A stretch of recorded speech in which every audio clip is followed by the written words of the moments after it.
മാത്രം, അതു വേഗം മാഞ്ഞു പോകും.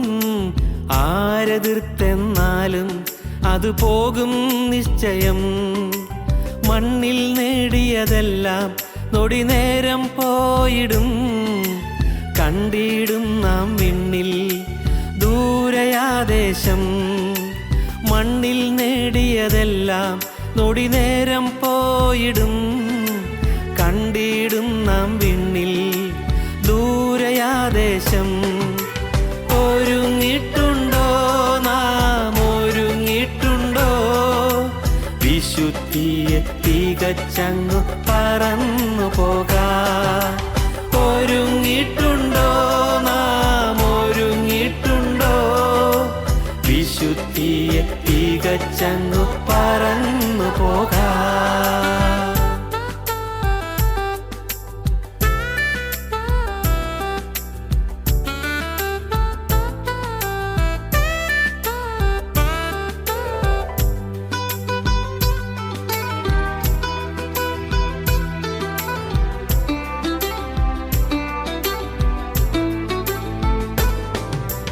മൃത്യുവിൻ രൂപം നമ്മിൽ നിഴലായുണ്ടെന്നറിക.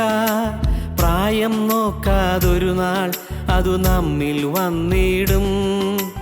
ഉറ്റവരെ നാം പിരിയും, മറ്റൊരു യാത്ര തുടങ്ങും. ക്രിസ്തുവിൻ വഴിയെ പോയാൽ തൻ വീട്ടിൽ നാം എത്തും. ഉറ്റവരെ നാം പിരിയും, മറ്റൊരു യാത്ര തുടങ്ങും. ക്രിസ്തുവിൻ വഴിയെ പോയാൽ തൻ വീട്ടിൽ നാം എത്തും. ഒരുങ്ങിട്ടുണ്ടോ നാം, ഒരുങ്ങിട്ടുണ്ടോ? വിശുദ്ധിയെ തികച്ചങ്ങു പറന്നു പോകാം. ഒരുങ്ങിട്ടുണ്ടോ നാം, ഒരുങ്ങിട്ടുണ്ടോ? വിശുദ്ധിയെ തികച്ചങ്ങു പറന്നു പോകാം. ഒരു ജീവിതം മാത്രം, അതു വേഗം മാഞ്ഞു പോകും.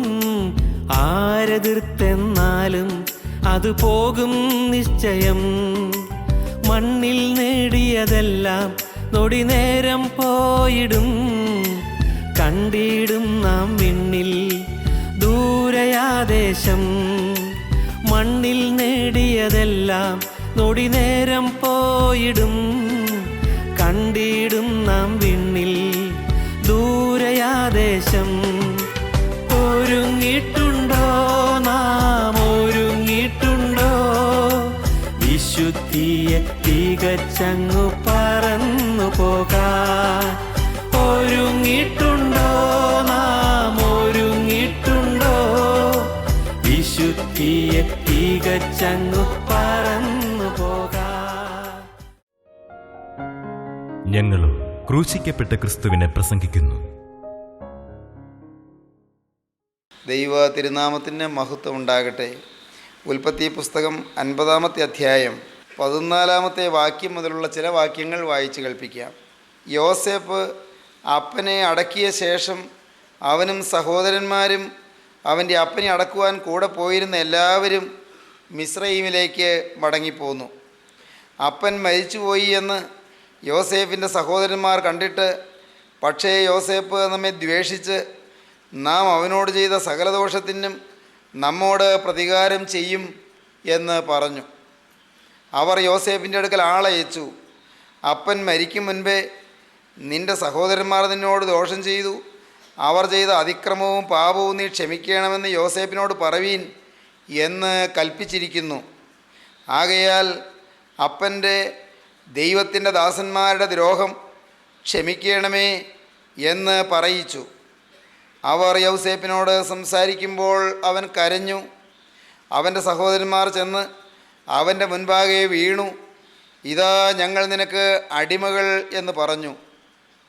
പ്രിയപ്പെട്ടവരെ, യാക്കോബിൻ്റെ ശവസംസ്കാരം കഴിഞ്ഞ് സഹോദരന്മാർ എല്ലാവരും മക്പേല ഗുഹയിലെ ആ ശവസംസ്കാരത്തിൻ്റെ ചടങ്ങുകളും കർമ്മങ്ങളും പ്രാർത്ഥനകളുമെല്ലാം കഴിഞ്ഞ് ഈജിപ്തിലേക്ക് മടങ്ങിയെത്തിയിരിക്കുകയാണ്. യൗസേപ്പിൻ്റെ ജീവിതത്തിൽ വളരെ നിർണായകമായ ഒരു സംഭവമായിരുന്നു അപ്പൻ്റെ മരണവും ശവസംസ്കാരവും. അപ്പൻ ഈ മോനെ യൗസേപ്പിനെ അനുഗ്രഹിച്ചു. യൗസേപ്പിനെ മാത്രമല്ല, യൗസേപ്പിൻ്റെ മക്കൾ ഇരുവരെയും അനുഗ്രഹിച്ചു. അപ്പൻ്റെ അനുഗ്രഹം ലഭിച്ച് നല്ല സമാധാനത്തോടെ അപ്പൻ ഈ ഭൂമിയിൽ നിന്ന് കടന്നു പോകുന്നത് യൗസേപ്പ് കണ്ടു. യൗസേപ്പ് അപ്പനെ ആത്മാവിൻ്റെ ആനന്ദത്തോടെ കണ്ട് അപ്പൻ നല്ല പ്രത്യാശയോടും പ്രസന്നതയോടും കൂടെ ഈ ഭൂമിയിൽ നിന്ന് കടന്നു പോകുന്നത് കണ്ട് യൗസേപ്പ് സമാധാനം കൊണ്ടു. പ്രിയപ്പെട്ടവരെ, ജീവിതത്തിൻ്റെ ഒടുവിലത്തെ സമയം മറ്റുള്ളവർക്ക് നാം കൊടുക്കുന്ന സാക്ഷ്യം എങ്ങനെയായിരിക്കും? നമ്മുടെ ജീവിതം ശാന്തമായിരിക്കുമോ? മരണത്തോടടുക്കുമ്പോൾ നമുക്ക് ഭയവും വെപ്രാളവും വരുമോ? മരണം നമ്മെ പിടികൂടാൻ പോകുന്നു എന്നുള്ള ഒടുവിലത്തെ സമയങ്ങളിൽ നാം തളരുമോ? നാം തകരുമോ? നാം ഭാരപ്പെടുമോ? നാം നിരാശപ്പെടുമോ? നാം സങ്കടത്തോടെ നെടുവീർപ്പിട്ട് നിൽക്കാൻ ഇടവരുമോ? ഒരു ദൈവവൈതലിൻ്റെ ജീവിതത്തിൽ ഏറ്റവും വലുത് അവൻ ജീവിതം എങ്ങനെ ആരംഭിച്ചു എന്നുള്ളതിനേക്കാളും പ്രധാനം അവൻ്റെ ജീവിതം എങ്ങനെ അവസാനിപ്പിച്ചു എന്നതാണ്. ജീവിതം എങ്ങനെയാണ് അവസാനിപ്പിക്കാൻ കഴിയുക? പ്രത്യാശയോടെ കടന്നു പോകാൻ കഴിയുന്നു, നല്ല പ്രസന്നതയോടെ കടന്നു പോകാൻ കഴിയുന്നു. ഈ താൽക്കാലിക ജീവിതം വിട്ട് നിത്യതയിലേക്ക് കടന്നു പോകുമ്പോൾ നല്ല മുഖശോഭയോടെ കടന്നു പോകാൻ കഴിയുന്നു, നല്ല ആന്തരിക ശാന്തിയോടെ കടന്നു പോകാൻ കഴിയുന്നു, ആത്മാവിൻ്റെ കെട്ടുറപ്പോടെ കടന്നു പോകാൻ കഴിയുന്നു, ആത്മാവിൻ്റെ പ്രാഗൽഭ്യത്തോടെ കടന്നു പോകാൻ കഴിയുന്നു. ഞാൻ ജീവനുള്ള ദൈവത്തിൻ്റെ രാജ്യത്തിലേക്ക് പോകുന്നു എന്നുള്ള നല്ല ധൈര്യത്തോടെ കടന്നു പോകാൻ കഴിയുന്നു. അത് അനുഗ്രഹകരമായൊരു അനുഭവമാണ്. യാക്കോബ് അങ്ങനെയാണ് കടന്നുപോയത്. മക്കളെല്ലാവരും നോക്കി നിൽക്കെ എല്ലാവർക്കും കൊടുക്കേണ്ട സന്ദേശങ്ങളെല്ലാം കൊടുത്ത് നല്ല സമാധാനത്തോടെ ആ അപ്പൻ 147 വയസ്സിൽ ഈ ലോകത്തോട് വിട പറഞ്ഞു. സഹോദരങ്ങളെ, അതിനുശേഷം ഈ അപ്പൻ്റെ ശവസംസ്കാരത്തിന് വേണ്ടി അപ്പൻ്റെ ഒടുവിലെത്തിയ ആഗ്രഹമനുസരിച്ച് അപ്പനെ അങ്ങ് ദൂരെ ദൂരെ അങ്ങ് കനാനിലേക്ക് കൊണ്ടുപോയി മക്പേല ഗുഹയിൽ അപ്പനെ അടക്കം ചെയ്തു. നാളുകൾ കഴിഞ്ഞ് പിന്നെയും ദൂരയാത്ര ചെയ്ത് ഇവരെല്ലാവരും മിസ്രൈമിലേക്ക്, ഈജിപ്തിലേക്ക് മടങ്ങി വന്നു. അതാണ് നാം വായിക്കുന്നത്, എല്ലാവരും മിസ്രൈമിലേക്ക് മടങ്ങിപ്പോന്നു എന്ന്. അപ്പൻ മരിച്ചുപോയി എന്ന് കണ്ടപ്പോൾ യൗസേപ്പിൻ്റെ സഹോദരന്മാർ അവരെല്ലാവരും പരിഭ്രാന്തരായി തീർന്നു. അവർക്ക് വലിയ വെപ്രാളമായി, ഭയമായി. അവർ എന്ത് ചെയ്തു? അവർ യൗസേപ്പിൻ്റെ അടുക്കൽ ആളയച്ചു. അയ്യോ, അപ്പൻ മരിക്കുന്നതിന് മുൻപ് ഞങ്ങളെ രക്ഷിക്കണമെന്ന് യൗസേപ്പിനോട് പറവീനെന്ന് ഞങ്ങളോട് പ്രത്യേകിച്ച് ചട്ടം കെട്ടിയിട്ടുണ്ട്. ഞങ്ങൾ ഈ യൗസേപ്പിനോട് ദ്രോഹം ചെയ്തവരാണ് എന്നുള്ള കുറ്റബോധം ഞങ്ങളുടെ ഉള്ളിലുണ്ട്. അതുകൊണ്ട് യൗസേപ്പ് അപ്പൻ മരിച്ചതിന് ശേഷം ഞങ്ങളെ ഉപദ്രവിക്കുമോ, ഞങ്ങളെ നശിപ്പിക്കുമോ, ഞങ്ങളെ കൊന്നുകളയുമോ? അധികാരമുണ്ട്, അതിനുള്ള കഴിവുണ്ട്. വേണമെങ്കിൽ ഞങ്ങൾ ഇപ്പോൾ ഈ ഈജിപ്തിൽ പാർക്കുന്ന സമയത്ത് യൗസേപ്പിന് ഞങ്ങളെ എന്തു വേണമെങ്കിലും ചെയ്യാം. അതുകൊണ്ട് ഇപ്പോൾ അപ്പൻ്റെ പേരിൽ ഒന്നുകൂടി ഒരു അപേക്ഷ യൗസേപ്പിൻ്റെ മുമ്പിൽ സമർപ്പിക്കണം എന്ന് ഈ സഹോദരന്മാർ ആലോചിച്ചു. അവരെ കൂടി ആലോചിക്കുകയാണ്. സഹോദരന്മാർ ഇങ്ങനെയാണ് പറയുന്നത്: പക്ഷേ യൗസേപ്പ് നമ്മെ ദ്വേഷിച്ച് നാം അവനോട് ചെയ്ത സകല ദോഷത്തിനും നമ്മോട് പ്രതികാരം ചെയ്യുമെന്ന് പറഞ്ഞു. പ്രിയപ്പെട്ടവരെ, അവർക്ക് പാപക്ഷമ കിട്ടിയതാണ്. അവർക്ക് യൗസേപ്പ് പാപം ക്ഷമിച്ചു കൊടുത്തതാണ്. യൗസേപ്പിനോട് ചെയ്ത ദ്രോഹം മറന്നു എന്ന് യൗസേപ്പ് പറഞ്ഞതാണ്. തന്നെയുമല്ല, യൗസേപ്പിൻ്റെ ജീവിതത്തിൽ അവർ ചെയ്ത തിന്മ നന്മയ്ക്കാക്കി ദൈവം തീർത്തുവെന്ന് യൗസേപ്പ് അവരോട് നാളുകൾക്ക് മുമ്പ് പറഞ്ഞതാണ്. അവരെ ആശ്വസിപ്പിച്ചതാണ്, അവരെ ആലിംഗനം ചെയ്ത് ചുംബിച്ചതാണ്, അവരോട് ഒരുമിച്ച് സല്ലാപിച്ചതാണ്, അവരോട് ഒരുമിച്ച് സമ്മേളിച്ച് സന്തോഷിച്ചതാണ്. എന്നാൽ അവരുടെ ഹൃദയത്തിൽ നിന്ന് പാപബോധം പോകുന്നില്ല, അവരുടെ ഉള്ളിൽ നിന്ന് നിരാശ മാറുന്നില്ല, അവരുടെ ഉള്ളിൽ നിന്ന് അനുതാപം മാറുന്നില്ല, അവരുടെ ഹൃദയത്തിൽ ധൈര്യം ലഭിക്കുന്നില്ല. സഹോദരങ്ങളെ, ഇന്നത്തെ ആത്മീകരായ പലരുടെയും ജീവിതത്തിൽ സംഭവിക്കുന്ന ഒരു വലിയ കഷ്ടവും ഒരു വലിയ നഷ്ടവും അതാണ്. ഉറപ്പ് കിട്ടുന്നില്ല പാപം ക്ഷമിച്ചുവെന്ന്, ധൈര്യം കിട്ടുന്നില്ല പാപം മോചിച്ചുവെന്ന്. എനിക്ക് പാപം മോചിച്ച് കിട്ടിയോ, എൻ്റെ പാപം കർത്താവ് ക്ഷമിച്ചുവോ? എനിക്ക് ഇത്രയും വലിയ തെറ്റാണ് വന്നത്, അത് കർത്താവ് ക്ഷമിച്ച് കാണുമോ? എനിക്ക് ഇത്രയും കൊടും ക്രൂരമായ കൃത്യമാണ് ഞാൻ ചെയ്തു പോയത്, അത് ദൈവം ക്ഷമിച്ച് കാണുമോ?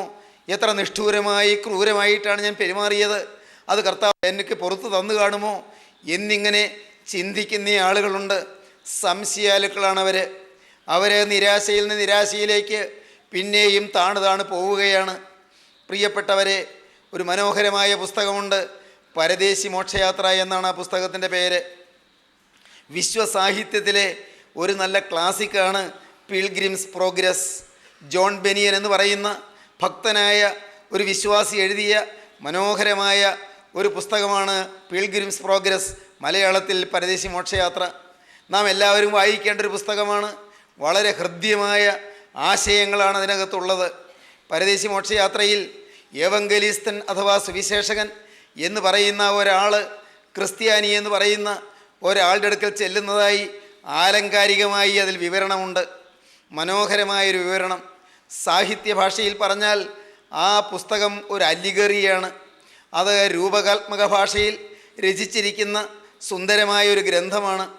ഇതിൽ ഏവങ്കലിസ്തൻ അഥവാ സുവിശേഷകൻ ക്രിസ്ത്യാനിയുടെ അടുത്ത് ചെന്ന് ഒരു സുവിശേഷ സന്ദേശം നൽകി.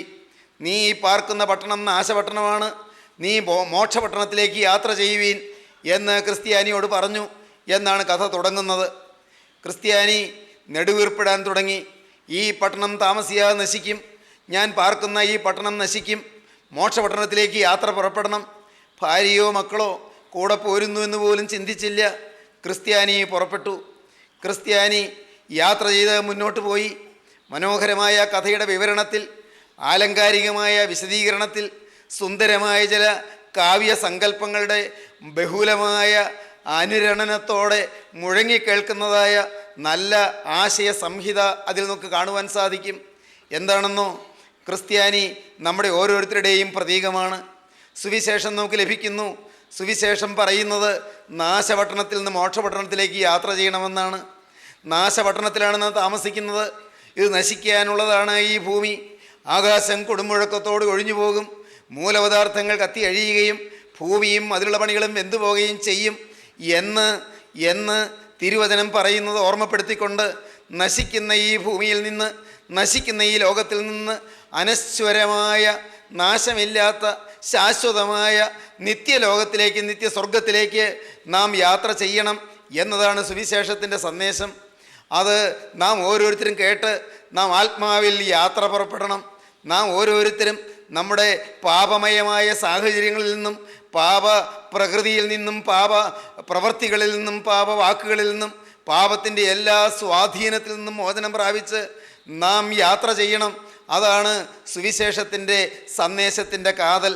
സഹോദരങ്ങളെ, ക്രിസ്ത്യാനി യാത്ര പുറപ്പെട്ടു. അവൻ പോകുന്ന വഴിക്ക് അവൻ ഒരു താഴ്വരയിലെത്തി. അത് കുരിശിൻ്റെ താഴ്വരയാണ്. കുരിശിൻ്റെ താഴ്വരയിലെത്തുന്നവരെയും അവൻ്റെ പുറത്ത് വലിയൊരു ചുമടുണ്ടായിരുന്നു, വലിയൊരു ചുമട്. ആ ചുമട് പാപഭാര ചുമടാണ്, വലിയ ചുമട്. അവൻ കൂനിയാണ് നടക്കുന്നത്.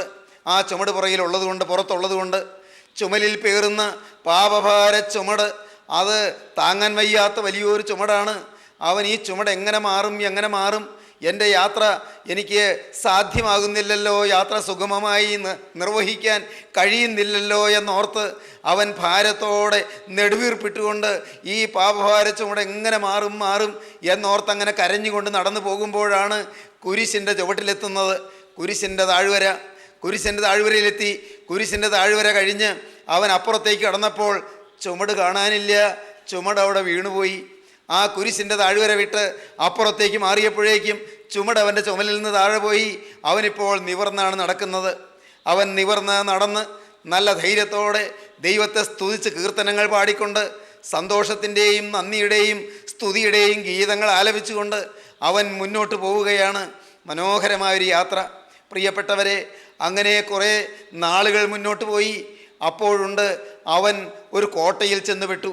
ഒരു കോട്ട. ആ കോട്ട നിരാശക്കോട്ടയാണ്. നിരാശക്കോട്ട. ക്രിസ്തീയ ജീവിതത്തിൽ നിരാശക്കോട്ടകളെ അഭിമുഖീകരിക്കേണ്ടി വരും. വളരെ വ്യക്തമായൊരു സന്ദേശം അതിൽ നിന്ന് നമുക്ക് ലഭിക്കുന്നുണ്ട്. നിരാശക്കോട്ടയിൽപ്പെട്ടു. ആ കോട്ടയ്ക്ക് ചുറ്റും വലിയ വലിയ മതിലാണ്, പുറത്ത് കിടക്കാൻ നിർവാഹമില്ല. അവൻ തീർത്തും നിരാശനായി.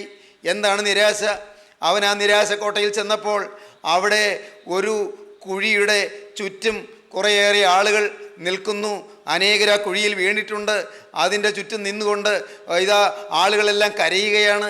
ആ കരയുന്നവരെല്ലാം യാത്ര പുറപ്പെട്ടവരാണ്. അവരെല്ലാം നിരാശക്കുഴിയിൽ താണുപോയവരാണ്.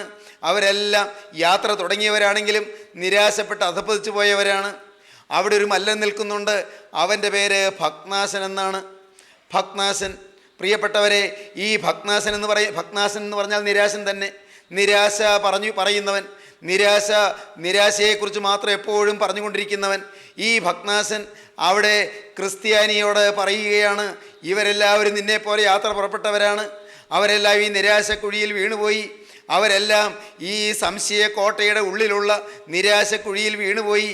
അതുകൊണ്ട് നീയും വീണുപോകും. നീയും അക്കരെയൊന്നും എത്തുകയില്ല. നീ മോക്ഷപട്ടണത്തിൽ എത്തുകയില്ല. വെറുതെ നീ യാത്ര പുറപ്പെട്ടത് മണ്ടത്തരമല്ലേ? എത്രയോ പേര് നിന്നെപ്പോലെ പുറപ്പെട്ടവരാണ്. അവരൊക്കെ വീണുപോയില്ലേ? നീയും വീണുപോകുമെന്ന് പറഞ്ഞ് ഭഗ്നാശമല്ലൻ ഈ പാവപ്പെട്ട ക്രിസ്ത്യാനിയെ അവനെ സംശയാലുവാക്കി മാറ്റുകയാണ്. ക്രിസ്ത്യാനി ദുഃഖിച്ചു, ഞാൻ എങ്ങനെ ഇതിൽ നിന്ന് പുറത്ത് കിടക്കും? ഈ സംശയ കോട്ടയിൽ നിന്ന് ഞാൻ എങ്ങനെ പുറത്തു കിടക്കും? നിരാശ വലയം ചെയ്യുന്നു. ഭഗ്നാശൻ എപ്പോഴും ആ മല്ലനിങ്ങനെ പേടിപ്പെടുത്തിക്കൊണ്ടിരിക്കുന്നു. ഞാൻ എങ്ങനെ പുറത്തു കിടക്കും? അവനിങ്ങനെ വെപ്രാളത്തോടും പരിഭ്രാന്തിയോടും കൂടി കരഞ്ഞുകൊണ്ട് കോട്ടയ്ക്ക് ചുറ്റും നടക്കുകയാണ്. കോട്ടയുടെ മതിലിൻ്റെ അരികത്തുകൂടി ഇങ്ങനെ ചുറ്റി നടക്കുകയാണ്. മതിലിന് പുറത്ത് കിടക്കാനൊരു മാർഗവുമില്ല. അങ്ങനെ ഏതാനും ദിവസങ്ങൾ മുന്നോട്ട് പോയി. അവശനായി, ഞാനും ഈ കുഴിയിൽ വീഴും, നിരാശ കുഴിയിൽ വീഴും, എൻ്റെ ആയുസ് തീരും, ഞാൻ ഒരിക്കലും മോക്ഷപട്ടണത്തിൽ എത്തുകയില്ല, അങ്ങ് നാശപട്ടണത്തിൽ നിന്ന് പുറപ്പെടുകയും ചെയ്തു, മോക്ഷപട്ടണത്തിൽ എത്തുകയുമില്ല, തീർന്നു എൻ്റെ ജീവിതം എന്ന് നിരാശപ്പെട്ട് ഇരുന്നപ്പോൾ എപ്പോഴോ അറിയാതെ അവൻ്റെ പോക്കറ്റിൽ അവൻ്റെ കൈ തൊട്ടുപോയി. അപ്പോഴുണ്ട് പോക്കറ്റിൽ ഒരു താക്കോല്. പോക്കറ്റിൽ ഒരു താക്കോല് കിടക്കുന്നു.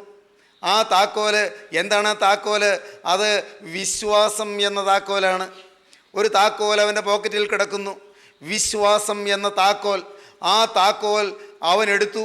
എന്തൊരത്ഭുതം! അവൻ ആ താക്കോൽ എടുത്ത് ഈ കോട്ടയുടെ പൂട്ട് തുറന്നു.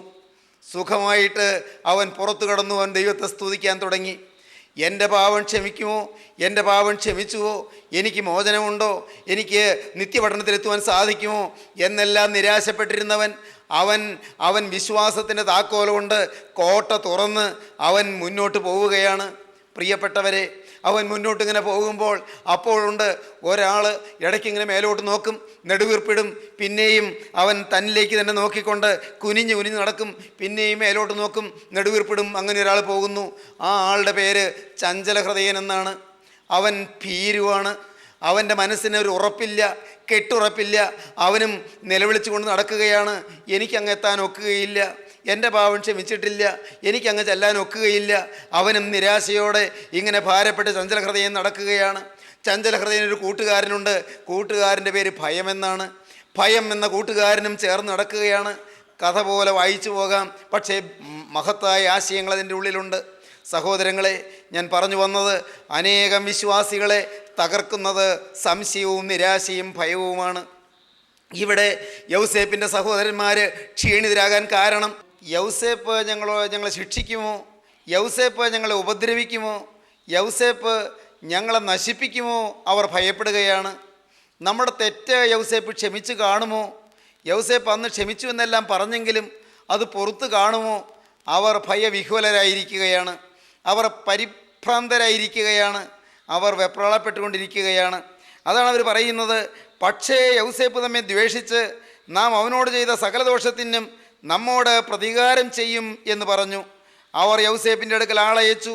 അപ്പൻ മരിക്കും മുൻപേ നിൻ്റെ സഹോദരന്മാർ നിന്നോട് ദോഷം ചെയ്തു, അവർ ചെയ്ത അതിക്രമവും പാപവും നീ ക്ഷമിക്കണം എന്ന് യൗസേപ്പിനോട് പറവീൻ എന്ന് കൽപ്പിച്ചിരിക്കുന്നു. ആകയാൽ അപ്പൻ്റെ ദൈവത്തിൻ്റെ ദാസന്മാരുടെ ദ്രോഹം ക്ഷമിക്കണമേ എന്ന് പറയിച്ചു. അവർ യൗസേപ്പിനോട് സംസാരിക്കുമ്പോൾ അവൻ കരഞ്ഞു.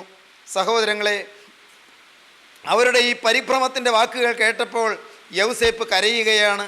ഒരിക്കൽ ക്ഷമിച്ചതല്ലേ, ഒരിക്കൽ പൊറുത്തതല്ലേ, ഇത് ദൈവം നന്മയ്ക്കാക്കി തീർത്തു എന്ന് പറഞ്ഞതല്ലേ, ഇത് ദ്രോഹമായി നിങ്ങൾ ചെയ്തെങ്കിലും നിങ്ങൾ അന്ന് ഒന്നും അല്പം പോലും കരുണയോ കരുതലോ ഇല്ലാതെ പ്രവർത്തിച്ചുവെങ്കിലും ആ തിന്മയെല്ലാം ദൈവം നന്മയ്ക്കായി ചെയ്തു എന്ന് പറഞ്ഞു തന്നതല്ലേ.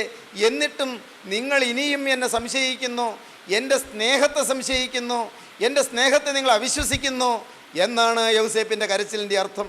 പ്രിയപ്പെട്ടവരെ, നമ്മുടെ ജീവിതത്തിൽ പാപം നാം ഏറ്റുപറയുകയും പാപത്തോട് യാത്ര പറയുകയും മേലിൽ പാപം വരികയില്ലെന്ന് തീരുമാനിക്കുകയും പാപത്തെ വേദനയോടെ ഏറ്റുപറഞ്ഞ് ഉപേക്ഷിക്കുകയും എൻ്റെ കർത്താവേ നിൻ്റെ തിരുരക്തത്താൽ എന്നെ കഴുകണമേ എന്ന് പ്രാർത്ഥിച്ച് ഒരു പുതിയ ജീവിതം നാം ആരംഭിക്കുകയും ചെയ്താൽ ആരും സംശയിക്കേണ്ട, ആ പാപം നമ്മെ പിന്തുടരുമെന്ന്. പാപത്തെ കർത്താവ് ആഴങ്ങളിലേക്ക് എറിഞ്ഞു കളയും. പാപത്തെ കരുണയുള്ള കർത്താവ് സമുദ്രത്തിൻ്റെ ആഴങ്ങളിലേക്ക് എറിഞ്ഞു കളയും. പാപത്തെ കരുണയുള്ള കർത്താവ് സമ്പൂർണ്ണമായി ക്ഷമിച്ചു തരും. മീഖാ പ്രവാചകൻ്റെ പുസ്തകം ഒടുവിലത്തെ അധ്യായത്തിൽ നാം വായിക്കുന്നത് അങ്ങനെയാണ്. മീഖാ പ്രവാചകൻ്റെ പുസ്തകത്തിൻ്റെ ഒടുവിലത്തെ അധ്യായത്തിൽ 7-ാം അധ്യായത്തിൻ്റെ 18-ാം വാക്യത്തിൽ നാം വായിക്കുന്നത് അങ്ങനെയാണ്. അതിക്രമം ക്ഷമിക്കുകയും തൻ്റെ അവകാശത്തിൽ ശേഷിപ്പുള്ളവരോട് ദീർഘക്ഷമ കാണിക്കുകയും ചെയ്യുന്ന നിന്നോട് സമനായ ദൈവം ആരുള്ളൂ. 18-ാം വാക്യം അങ്ങനെയാണ്. അകൃത്യം ക്ഷമിക്കുകയും തൻ്റെ അവകാശത്തിൽ ശേഷിപ്പുള്ളവരോട് അതിക്രമം മോചിക്കുകയും ചെയ്യുന്ന നിന്നോട് സമനായ ദൈവം ആരുള്ളൂ. അവൻ എന്നേക്കും കോപം വെച്ച് കൊള്ളുന്നില്ല, ദയയിലല്ലോ അവന് പ്രസാദമുള്ളത്. അവൻ നമ്മോട് വീണ്ടും കരുണ കാണിക്കും, നമ്മുടെ അകൃത്യങ്ങളെ ചവിട്ടിക്കളയും. അവൻ നമ്മുടെ അകൃത്യങ്ങളെ ചവിട്ടിക്കളയും. അവരുടെ പാപങ്ങളെയൊക്കെയും നീ സമുദ്രത്തിൻ്റെ ആഴത്തിലിട്ട് കളയും. സമുദ്രത്തിൻ്റെ ആഴത്തിലേക്ക് പാപങ്ങളെല്ലാം എറിഞ്ഞു കളയുകയും പാപത്തിൻ്റെ കുരുക്കുകളെ അഴിക്കുകയും പാപത്തിൻ്റെ അധിപതിയായ പൈശാചികൻ്റെ ബന്ധനങ്ങളെല്ലാം അഴിക്കുകയും ചെയ്യുന്ന ക്രിസ്തുവിൻ്റെ അത്ഭുത സ്നേഹം പ്രിയപ്പെട്ടവരെ നാം അനുഭവിക്കുമ്പോൾ നാം നന്ദി കൊണ്ട് നിറയും. അങ്ങനെ നന്ദി കൊണ്ട് നിറഞ്ഞ സങ്കീർത്തനക്കാരനായ ദാവീദ് ഒരവസരത്തിൽ പാടി, ലംഘനം ക്ഷമിക്കുകയും പാപം മറച്ചു കിട്ടുകയും ചെയ്യുന്ന മനുഷ്യൻ ഭാഗ്യവാൻ. യഹോവ അകൃത്യം കണക്കിടാതെയും ആത്മാവിൽ കപടമില്ലാതെയും ഇരിക്കുന്ന മനുഷ്യൻ ഭാഗ്യവാൻ എന്ന് ദാവീദ് പാടി. 32-ാം സങ്കീർത്തനം 1-ാമത്തെ വാക്യം. ആ ലംഘനം ക്ഷമിക്കുകയും പാപം മറച്ചു കിട്ടുകയും ചെയ്യുന്ന മനുഷ്യൻ ഭാഗ്യവാൻ. യഹോവ അകൃത്യം കണക്കിടാതെയും ആത്മാവിൽ കപടമില്ലാതെയും ഇരിക്കുന്ന മനുഷ്യൻ ഭാഗ്യവാൻ.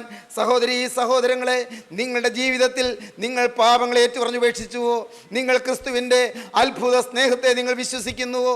ക്രൂസിൽ മരിച്ച സ്നേഹം, പാപിക്ക് വേണ്ടി ക്രൂസിൽ ശിക്ഷയേറ്റ സ്നേഹം, പാപിയെ വീണ്ടെടുക്കാൻ വേണ്ടി സ്വർഗം ചായ്ച്ചിറങ്ങി വന്ന് ബേത്ലഹേം പുൽക്കൂട്ടിൽ പിറന്ന് 33.5 കൊല്ലം ഈ ഭൂമിയിൽ നിവസിച്ച് ഗോകുൽത്തായിലെ മരക്കുരിശിൽ 3 ആണികളിൽ തൂങ്ങി ജീവൻ വെടിഞ്ഞ സ്നേഹം, തങ്കച്ചോര നമുക്ക് വേണ്ടി ഊറ്റിയ സ്വർഗീയ രാജാധിരാജന നിസ്തുല സ്നേഹം. പ്രിയപ്പെട്ടവരെ, കുറ്റമില്ലാത്ത രക്തം ചിന്തി നമ്മുടെ പാപക്കറകൾ കഴുകുവാൻ നമ്മുടെ മേൽ വീശി തന്ന സ്വർഗീയ കാറ്റിൻ്റെ നിസ്തുലമായ അദമ്യമായ സ്നേഹം. ഇന്ന് ഈ വാക്കുകളെ നിങ്ങൾ കേൾക്കുമ്പോൾ വിശ്വസിക്കൂ പ്രിയരെ, പാപം നിങ്ങൾ ഏറ്റുപറഞ്ഞ് നിങ്ങളുടെ ജീവിതത്തിൽ ക്രിസ്തുവിനെ രക്ഷകനും കർത്താവുമായി സ്വീകരിക്കുമെങ്കിൽ മേലിൽ ഒരു പുതിയ സൃഷ്ടിയായി ജീവിക്കുമെന്ന് ദൈവത്തോട്, ഹൃദയം കാണുന്ന ദൈവത്തോട് നിങ്ങൾ വാക്ക് പറയുമെങ്കിൽ ഇന്ന് ഇപ്പോൾ ഈ വാക്കുകളെ കേൾക്കുമ്പോൾ തന്നെ പ്രിയപ്പെട്ടവരെ, നിങ്ങളുടെ പാപം കർത്താവ് ക്ഷമിച്ചു തരും, നിങ്ങളുടെ അകൃത്യങ്ങൾ കർത്താവും അയച്ചു തരും.